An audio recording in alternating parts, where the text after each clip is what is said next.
오늘은 본문 말씀 가지고 예수님을 찾은 바디메오라는 제목으로 말씀을 나누도록 하겠습니다. 사람이 가장 솔직해질 때가 언제입니까?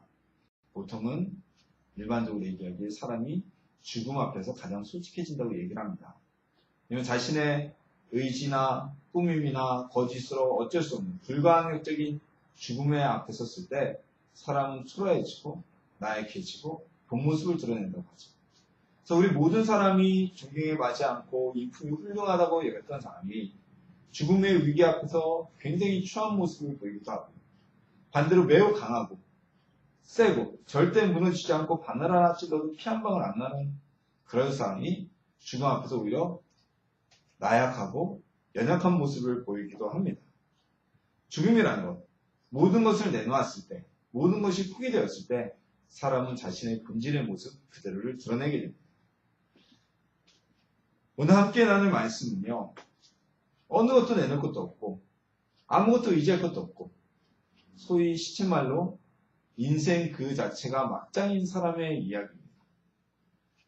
그 인생 자체가 막장이었던 사람, 인생 자체가 누구를 의지할 수도 없고 더 이상 누구에게 손을 내밀 수도 없고 꾸밀 수도 없었던 그 사람이 예수님을 만났을 때 어떤 행동을 보였는지 우리 말씀 중에 잠시 살펴보고요.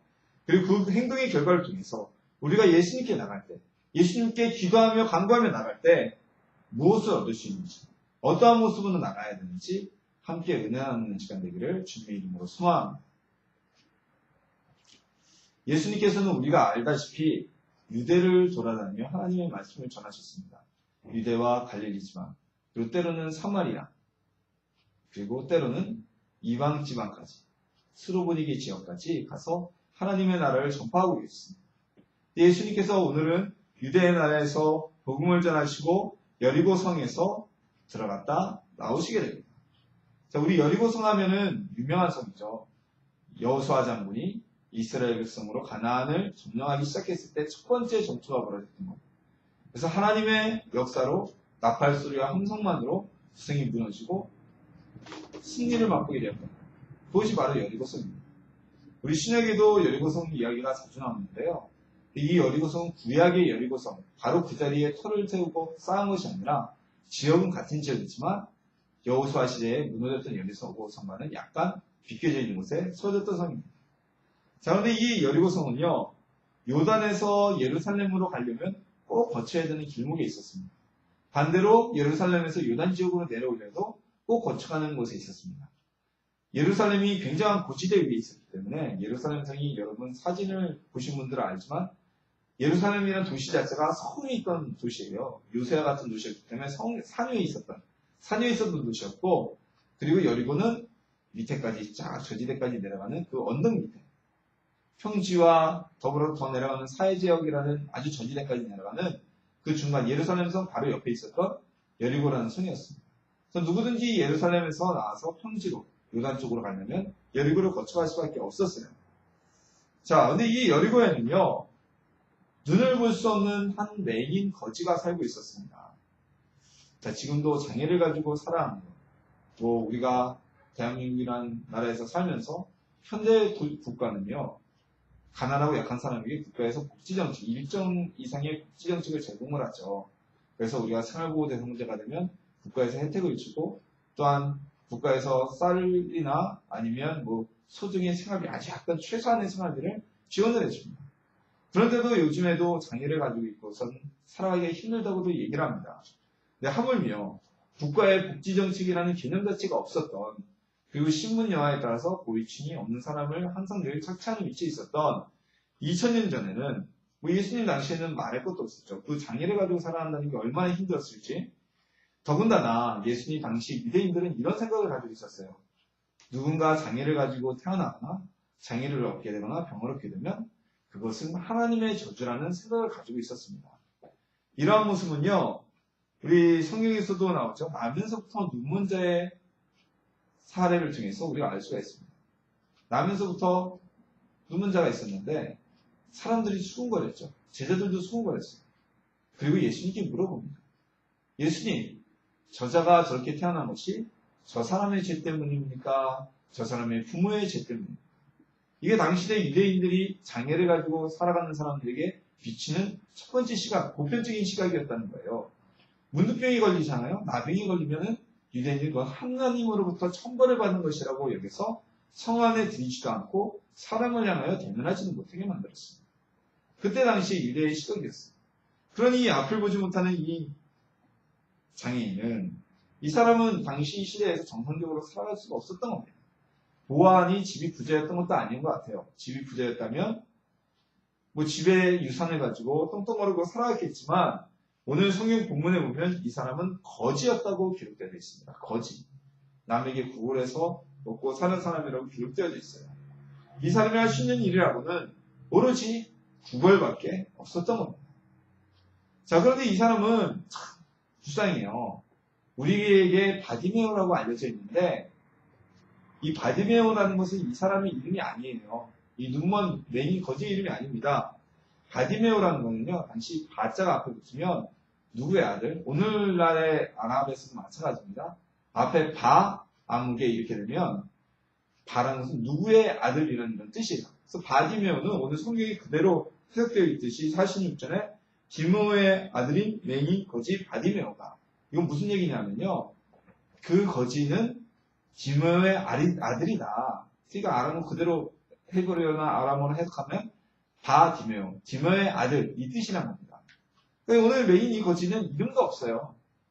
뭐 이 사람이 가족이 어떻게 됐는지 우리가 개인사는 성경이 기록되어 있지 않지만 혹여라도 아무도 이름을 지어주지 않아서 이름이 없는 거였는지 아니면 사람들이 이름은 있지만 그 이름을 부를 필요도 가치도 여겨지지 않을 정도로 미천한 존재였는지 무엇 때문인지는 모르지만 자신의 이름을 잊어버린 사람이었습니다. 찾지를 못한 사람이었어요.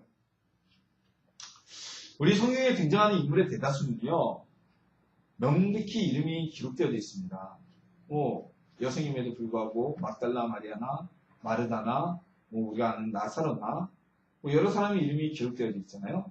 그런데 단지 뭐 이제 특별한 몇몇 경우는 이름이 없어요. 예를 들어서 예수님께 나와 종의 치료함을 구했던 백부장이라거나 뭐 몇몇 여인들의 이름이었고 그리고 뭐 베레스에 못 가서 38년 된 병자라거나 이런 많은 사람들이 이름이 기록되어 있지 않지만 그들은 뭐 38년 된 병자 뭐 아니면 백부장의 종 이런 고유명사로 되어 있지 누구누구의 아들이라는 애매모호한 표징이 되어 있지 않다는 겁니다. 오늘 성경의 주인공인 이 바디메오라고 우리가 오늘날 부르는 사람 이름은 아니지만 이름 아닌 이름이 되어서 바디메오라고 불리는 그 디메오의 아들인 이 사람은요 사람들에게 장애를 갖고 태어났기 때문에 육체적인 어려움도 있었고 사람들에게 멸시와 천대를 받았던 그리고 경제적인 어려움 때문에 힘듦으로 인해서 삶을 살던 삶의 자리가 매우 위태로웠던 사람이었습니다. 자, 그러다 보니 이 바디메오의 삶이 어땠겠습니까? 매일매일 전쟁이었고요. 매일매일 고통이었습니다. 얼마 전에 아주 인기를 끝난 위생이라는 드라마에서 이런 대사가 나왔습니다. 오차장이라는 사람이 또 하나의 주인공이 회사에 먼저 퇴사한 선배를 만납니다. 그 선배에게 묻습니다. 형님 사업 잘 됩니까? 그러니까 그 선배가 하는 말이 이거죠. 오차장이 막 힘들다고 얘기하면서 그 얘기를 하니까 야 회사가 힘들어? 회사가 전쟁터면 이 바깥은 지옥이다 라고 얘기하는 한마디가 있었어요. 아주 잘 표현한 대사라고 생각이 되었습니다. 우리도 오늘날 멀쩡한 몸을 가지고 살아가도 이때 당시도 마찬가지고 오늘도 마찬가지고 하층민들은 힘들게 살 수밖에 없어요. 오늘처럼 신분의 고하가 없어진 요즘에도 사람들이 가장 불만이 뭡니까? 부의 격차가 커지기 시작하면서 저소득층이 옛날처럼 중산층이나 고소득층으로 올라가기가 더욱더 힘들어진 유리장벽이 생겼다고 얘기를 하잖아요. 근데 과거에 약 2000년 전에 신문제가 있었고 눈에 보이지 않는 이런 멸시와 침대가 있었던 시대에 바디메오라는 사람이 살고 있었던 그의 삶의 자리는요. 매일매일이 전쟁이었고 고통스러운 삶이었습니다. 이 바디메오에 있어서 미래에 대한 꿈은 상상, 소망 그건 다 사치이고 부질없는 짓이었어요. 왜냐면요. 당장 내가 오늘 얼마를 걷어서 얼마를 구걸해서 내일 무엇을 먹고 살까가 걱정이었던, 그게 당장 눈앞에 있는 문제였던 사람이었기 때문입니다. 하루살이 인생이었다는 거예요. 하루 벌어서 하루 먹고 사는. 하루하루 이렇게 고난과 고통 속에 살아가고 있었던 이 바디메오는, 디메오의 아들인 이 소경 거지는 예수님께서 여리고를 지나가시겠다는 소문을 듣게 됩니다. 이 예수님께서 그동안 유다와 갈릴리를 다니시면서 베푸신 기적에 대해서 이 바디메오도 거지도 눈먼 거지도 잘 알고 있었을 거예요. 왜요? 그 아마 성 밖에 있었다는 거 보면 성문 곁에 있었던 것 같고요. 사람이 많은 곳에 자리해야 국어를 해도 동양을 해도 수입이 많겠죠. 사람이 많은 곳에 있다 보면 자연히 소문에 익숙해져요. 더군다나 이 사람은 눈이 보이지 않기 때문에 사람들의 소리에 더 민감했을 겁니다. 예수님이 어디 가셔서 야 오늘 잔치집에 가서 이 예수님이라는 사람이 예수라는 선생이 물을 포도주로 변했다고 하더라. 뭐 이런저런 기적들의 얘기를 듣게 되었어요. 자, 그리고 바디메오는 삶에 대한 고민이 심각하게 하고 있었습니다. 왜냐하면요, 예수님이 지나가신다는 소식을 듣고 마침내 예수님이 지나가시는 길에 그는 사생결단으로 나가게 됩니다. 큰 소리로 외칩니다. 다윗의 자손 예수여 나를 불쌍히 여기소서 라고 외치게 됩니다. 나사렛 예수가 지나신다는 소리를 듣고 소리를 지르게 됩니다.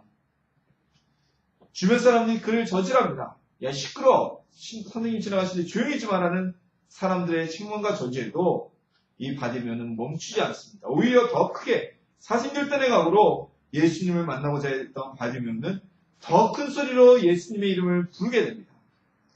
바디메오는요, 여기서 꼭 예수님을 만나 눈을 떠야 됐어요. 왜냐하면요, 바디메오는 자신이 이 삶의 구렁텅이에서 빠져나갈 수 있는 방법은 눈을 뜨는 것밖에 없었다고 생각하고 있었기 때문입니다. 알고 있었기 때문입니다. 그래서 사람들이 제지하고 예수님이 아무 반응을 보이시지 않았지만 이 바디메오는 큰 소리로 예수님을 불렀던 것입니다. 우리가 오늘 금요 저녁 기도회로 모였습니다. 우리가 기도하면서 하나님의 응답을 받기 원한다면, 문제 해결을 받기를 원한다면 우리도 사생결단의 각오로 바디메오처럼 예수님 앞에 나가고 기도할 수 있어야만 합니다. 사람들의 눈치를 보고 사람들이 나를 어떻게 평가할까? 그렇다면 그것 때문에 주저한다면 아직 예수님께 응답받을 만한 마음의 준비가 되어 있지 않은 겁니다. 보세요. 바디메오는 구걸하는 것입니다. 사람들에게 잘 보이고 인심을 얻어야 한 푼이라도 더 얻을 수 있는 이 거지가 사람들이 꾸짖는 대로 더 소리를 치면 소동의 주인공이 된다면 어떻게 되겠어요? 먹고 살기 힘들어질 거예요. 그러나 바디메오는 내가 오늘 여기서 예수님께 내 눈을 뜨게 되거나 고침을 받거나 아니면 죽거나라는 각오로 예수님께 나갔던 겁니다. 우리 예수님께 큰 은혜를 받으려면 모든 걸 걸고 예수님께 나온 결단이 필요합니다. 그때 기적과 치유와 응답의 역사가 우리에게 나타나게 되는 것입니다. 이 여리고의 거지가 바디메오 하나였을까요? 이때 당시 여리고는 많이 번성한 성이었습니다. 많은 다른 거지가 또 있었어요. 그렇지만 예수님께 사생결단으로 나왔던 사람은 이 바디메오 하나였습니다. 그렇게 예수님을 만날 수 있는 그 수많은 사람들을 지키고 예수님과 독대하고 면담할 수 있는 기회를 얻었던 것입니다. 바디메오를 부르신 예수님은요, 이미 바디메오의 마음을 아셨을까요? 모르셨을까요? 우리 하나님은 우리가 구하기 전에 먼저 우리의 마음을 아시는 분이라고 성경에 기록되어 있습니다. 예수님이 당연히 바디메오의 마음을 이미 알고 계셨어요. 그러나 예수님은 바디메오가 얼마나 예수님께 결단을 내리고 매달리는지 보기 위해서 무반응으로 바디메오를 시험하고 계셨던 겁니다. 예수님은 바디메오의 마음이, 그의 믿음이 응답받을 만한 믿음이 있다고 여기셨는지 사람들 중에 바디메오를 불러들이십니다. 이 맹인 거지 바디메오는 예수님께서 너를 부르신다는 소리에 성경에 보면 겉옷을 버리고 달려나갔다고 기록되어 있습니다. 자, 이게 어떤 의미가 있을까요? 거칠애와 수치는 필요 없이 예수님께 나갔다는 겁니다. 자, 이때 예수님 당시에 많은 사람들은 거의 겉옷만을 걸치는 경우가 많았습니다. 가난한 사람이면 가난한 사람일수록 속옷을 못 가졌어요. 그래서 우리 다윗 구약에 보면 다윗 왕이 사무엘하에 보면요. 하나님의 개가 다윗성에 들어올 때 너무 기뻐서 펄쩍펄쩍 뛰면서 춤을 추지 않습니까? 이스라엘 사람들의 의복은 오늘날 아랍 사람들의 의복과 같아서 원피스였어요. 그 옷이 흘러덩 올라가서 하체가 보였다는 거죠. 미갈이 뭐라 그래요? 꾸짖잖아요. 왕이 되어서 채신머리 없이 모든 백성이 보는 가운데서 하체를 드러내느냐? 무슨 얘기예요? 속옷을 거치지 않았다는 거예요. 그리고 예수님 당시에 가난한 이 거지는 속옷을 걸쳤을지 안 걸쳤을지 잘 모르겠습니다. 그렇지만 이 겉옷은 벗으면 뭐가 있어요? 속옷. 우리 누가 길거리에 가서 지금 속옷만 입고 뛴다고 하면 얼마나 창피한 일입니까? 근데 이 바디메오는 겉옷을 벗어버리고 내팽개치고 뛰었다는 거예요. 예수님을 만나기 위해서. 이제 뭐 나한테 수치나 뭐 거칠에 이런 거 다 필요 없다는 겁니다. 더군다나 예수님께 달려나갔다고 되어 있어요. 뛰었다고. 눈이 보이지 않고 예수님이 어디에 계신지도 정확하지 않은데 가다가 자빠지고. 그러나 이 바디메오는 그만큼 예수님을 만나기를 사모했고 그의 마음이 예수님을 만나서 치료받기를 간절히 원했다는 것을 오늘 말씀을 통해서 보여주는 상징적인 행동입니다. 예수님 앞에 나온 바디메오에게 예수님이 물어보십니다. 내게 무엇을 해주기로 원하냐? 내가 너를 어떻게 해주기로 원하느냐? 이 예수님의 물음에 바디메오는 망설임 없이 대답합니다. 내가 보길 원하나이다. 자, 현실적으로 예수님께 주님, 제가 부자가 되길 원하겠습니다. 아니면 예수님, 제가 눈이 이렇게 돼서 태어나 살다 보니까 사람들이 멸시하고요. 제 이름도 기억해 주지 않고요. 이런 구구절절한 사연을 얘기하지 않고요. 단 한마디의 대답으로 즉각 대답합니다. 내가 보길 원하나이다. 이것은요. 바디메오가 자신의 문제가 무엇인지 그리고 예수님께 구해야 될 것이 무엇인지 명확하게 인식하고 있었다는 것입니다. 바디메오는 눈이 보이진 않았지만 그는 자신의 문제 해결책을 알고 있었고 자신의 문제의 근원이 무엇인지 알고 있었고 예수님께 응답받아야 될 문제가 무엇인지 명확하게 인식하고 있었다는 거예요. 이 말을 듣고 예수님께서 이렇게 말씀하십니다. 가라! 내 믿음이 너를 권하였다라는 예수님의 말씀에 이 눈먼 거지 맹인은 눈을 뜨게 됩니다. 그리고 그의 기도에 응답을 받게 되고 삶의 문제의 가장 핵심적인 문제를 해결받게 되고 앞을 보길 원하는 평생의 소원을 이루어주게 됩니다. 자, 근데 이 이야기는 여기서 끝나지 않습니다. 이제부터가 더 중요한 내용이에요. 예수님이 가라고 말씀하셨지만 이 말씀을 들은 바디메오가 어디로 갔을까요? 부모에게 갔을까요? 친척에게 갔을까요? 형제에게 갔을까요? 아니면 자신을 맹인이라고 멸시하고 구박했던 사람한테 원수를 갚으러 갔을까요? 아닙니다. 이 바디메오는요, 가족에게도 가지 않고, 자기를 도와줬던 은인들에게도 가지 않고, 자기를 멸시했던 사람들에게 가서 달려가지도 아니하고, 바로 그 길에서 예수님을 따르게 됩니다. 이것은 우리가 예수님께 응답받고 난 이후에 어떻게 해야 되는지 모델 케이스를 보여주는 거예요. 응답받는 것까지는 좋아요. 어떤 이는 병을 고쳐서 예수님께 나와서 병을 고쳐달라고 기도해서 주님이 치료해 주셨습니다. 그게 건강해졌어요. 그랬더니 이제는 그동안 못 놀러가본 곳을 놀러간다고 친척들 집에 간다고 주일마다 놀러다니면서 예배도 빠지게 되고 주일도 범하게 되는 일을 되고요. 어떤 사람은 너무 가난해서 하나님께 열심히 하니까 하나님께서 복을 주셔서 부유하게 해주시니까 풍요롭게 해주시니까 이제는 내가 사업 때문에 바쁘다고 하면서 봉사도 소홀히 하고 예배도 소홀히 하고 또 어떤 이는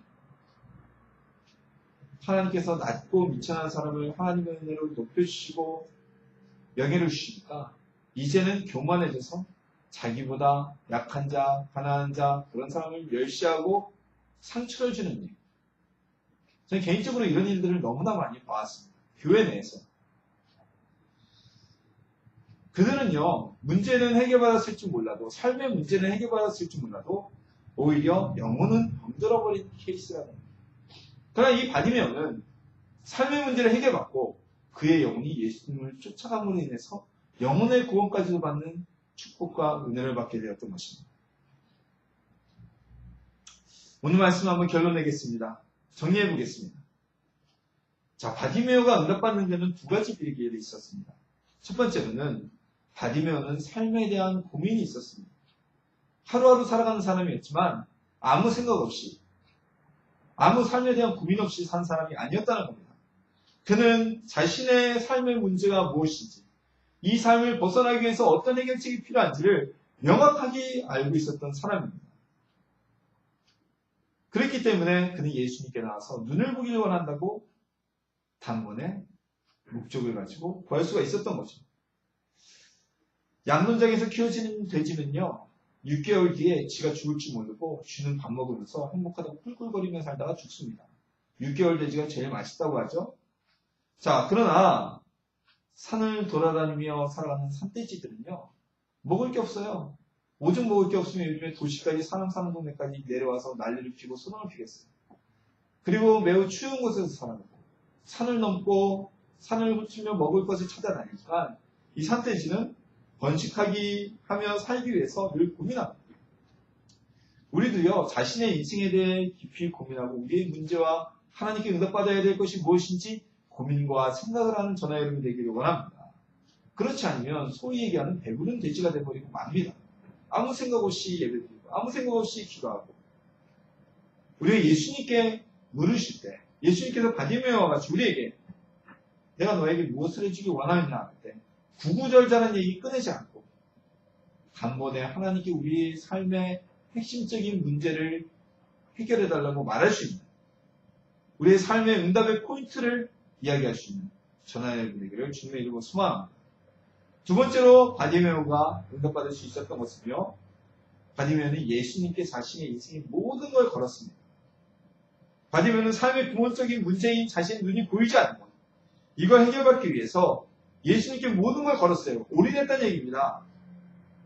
왜냐하면 예수님이 자기의 눈을 뜨게 할 수 있는 분은 예수님밖에 없었기 때문이에요. 그걸 알고 있었기 때문이에요. 그걸 알고 사생결단을 내립니다. 죽도록 소리칩니다. 사람들이 네가 뭐냐고 좀 조용히 하라고 꼰치셔도 더 큰 소리로 목이 치려다라 외치게 됩니다. 이 사람들한테 내가 몰면을 맞으면 어떨까? 잘못하다가 예수님 떠나가면 나 구걸할 그나마 동행기도 못 해먹는 게 어떨까? 아니까? 이런 고민조차 생각조차는 하지도 않았습니다. 왜? 그 순간에 바디메오는 모든 걸 걸었기 때문입니다.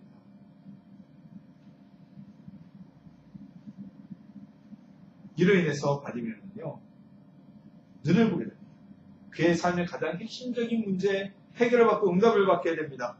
이제 더 이상 구복받지 않고 살아도 됩니다. 사람들에게 동경하지 않아도 됩니다. 사람들에게 저는 하나님의 저주받은 자라는 손가락질을 당하지 않아도 됩니다.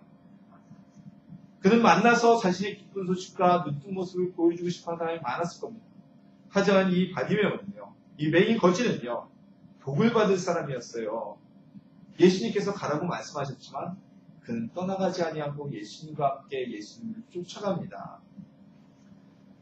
우리 정말 이 메인 소경 거지 바디메오처럼 응답받고 제발 가는 곳으로 새지 않는 전화 여러분 되기를 원합니다. 응답은 많이 받아요. 근데 응답받고 나서 다시 30% 빠져요.